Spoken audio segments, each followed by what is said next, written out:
오늘은 제가 20대 초반에 근무했었던 정신과 격리병동의 보호사라는 직업의 경험을 이야기해 보도록 하겠습니다. 일반인인 저의 주관적인 관점에서 느낀 점이라는 것을 미리 좀 알려드리겠습니다.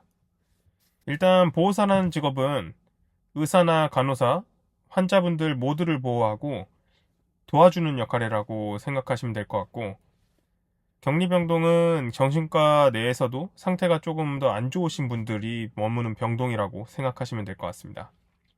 제가 이 일을 시작하게 된 계기는 되게 간단했어요. 이틀이라고 이틀 쉰다. 그러면서 남들 버는 것만큼 번다. 딱 이거 하나였어요. 이 일은 체험 근무를 이틀 동안 해보고 도망치지 않으면 근무가 시작되는 시기였습니다. 어린 나이에 높게만 보았던 의사와 간호사 선생님들이랑 일을 같이 해보니까 너무 신기하고 재밌었습니다. 체험 근무 동안에 테스트도 하나가 있었는데, 격리병동 안에서도 보호실이라고 독방이 하나 있었거든요. 거기에는 변기와 침대 정도만 있고 이중문이라서 외부 소리조차 안 들어오는 곳이었어요. 그 안에 침대에서 머리와 양손, 양발, 그리고 허리까지 육중으로 억압된 상태에서 1시간을 버텨야 되는 테스트를 진행했습니다. 환자들도 상태에 따라서 이 보호실에서 이런 식으로 진정시키기도 한다고 해서 그 느낌을 경험을 해봐야 된다고 했죠. 체험근무 도중에 10중 8구는 도망간다고 했지만 저는 아주 꿀잠만 자고 나와주었고, 그렇게 저의 근무가 시작됐습니다. 처음에는 사실상 별로 어려운 게 없었어요. 환자 상태 시간별로 체크하고, 밥 시간에 밥 나눠주고, 환자분들 약 먹이는 거 같이 도와주고, 각종 치료 프로그램 세팅을 도와주기도 하고, 중간중간 환자분들이랑 탁구한 게임씩도 하기도 하고요.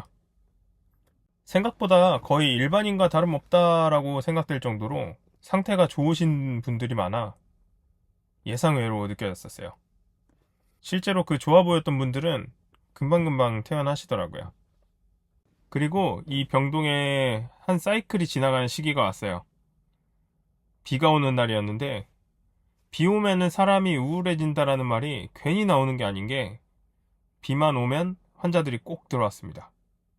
그것도 상태가 매우 안 좋은. 특히나 우울증과 조현병 같은 환자들이 되게 많이 들어왔던 것 같아요. 한 환자는 비 오는 날 입원하신 분이었는데 온몸이 다 묶여서 들어왔었고요. 손 발톱도 너무 길었고, 손가락에 낀 반지가 있었는데 그 손가락이 너무 부어서 반지조차도 빼지도 못했어요. 온몸에는 때와 냄새가 엄청 많이 나셨던 분이었어요. 조금 진정되고 억압돼 있던 그 끈들을 풀어주고 나오는데 연필을 들고 뛰어와서 저를 찌르려던 순간이 아직도 기억이 납니다. 제가 제일 많이 봤던 환자들의 대표적인 증상들이 몇 가지 있었는데, 공격성과 환각 증상이었습니다. 일단 정신병동 근무하시는 분들은 대부분 환자들에게 몇 대씩은 맞아봤을 거라고 생각됩니다. 뭐 지금도 그럴지 모르겠지만요. 타인에 대한 공격성만 심하신 분들은 오히려 되게 치유가 빨랐던 것 같아요. 약물 치료만 며칠 하는데도 상태가 되게 안정돼서 괜찮아지는 경우를 많이 봤습니다. 하지만 저 공격성이 환각 증상과 같이 나오는 경우는, 뭐랄까, 여성 한 명을 성인 남성 둘이 제어를 못할 정도로 괴력이 나오기도 해서 진정시키기가 굉장히 힘들기도 했어요. 심지어 공격성이 자신으로 가는 환각 플러스 자해가 되는 경우에는 정말 보기가 힘들 때가 많았습니다. 격리병동에는 무조건 위험이 될 만한 물건들은 반입이 안 되거든요.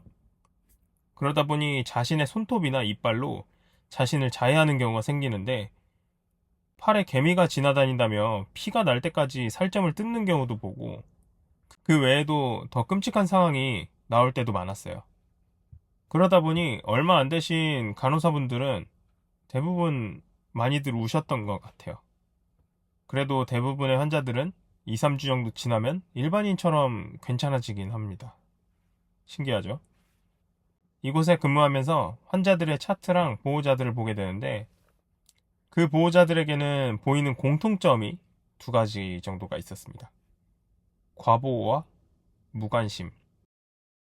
이 두 가지는 우리가 딱 보고 눈살을 찌푸릴 정도의 과보호랑 마치 관심 없는 사물을 보고 있는 듯한 그런 무관심. 이 두 가지가 제가 느낀 공통점이었는데요. 환자들의 차트를 보면 어느 정도 선까지는 자신이 무너지지 않게 버텨왔던 시절이 있다가 어느 시점에 어느 계기를 통해 정신이 붕괴되어 버리는 경우가 생기는 시기였는데, 그 과보호와 무관심 속에 살아왔던 사람들은 그 선의 기준이 되게 높게 설정되어 있어 보였어요. 대부분의 평범한 사람들은 0 밑으로 떨어지면은 정신이 붕괴가 된다고 치면, 이 사람들은 5 밑으로 떨어지면은 정신이 붕괴가 되어버리는 그런 듯한 느낌을 받았습니다. 제가 사회생활을 하면서도 딱 봐도 과보호 속에 살았던 친구들은 일을 하더라도 수동적으로만 일을 하던가, 멘탈도 너무 약하고, 약한 걸 떠나서 멘탈이 회복을 잘 못하는 그런 경우가 되게 많았던 것 같았어요. 요즘에는 유튜브나 방송에서 자신의 정신질환을 밝히는 경우가 되게 많아지고, 대부분의 사람들은 하나씩의 정신질환을 가지고 있다라고도 많이 말하다 보니까 혹시 나도 이런 질환 아니야 라고 생각을 하실 수도 있을 텐데요. 병원에서 근무 당시에 의사 선생님께서 해주신 말이 있었는데, 적어도 자기 발로 찾아오신 환자들은 대부분 빠른 치료가 가능하다고 하더라고요. 그 유튜브나 방송에서 자신의 정신질환을 말하는 사람들은 이미 이겨낸 사람이거나 이겨낼 수 있는 사람이라고 보시면 될 것 같아요. 우리는 많고 많은 정신질환을 매일매일 이겨내며 살아가고 있다고 보시면 될 것 같고, 힘들 때 누군가에게 나의 상황을 터놓을 수만 있다고 하면은 괜찮아, 잘 살고 있어 라고 말씀드리고 싶습니다. 끝으로 정신과 병동에서 근무하시는 선생님들, 특히 간호사 선생님들 항상 응원합니다. 오늘의 평범한 놈의 이야기는 여기까지 하도록 하겠습니다. 오늘의 이야기가 괜찮으셨다면 구독과 좋아요를 부탁드리겠습니다. 감사합니다.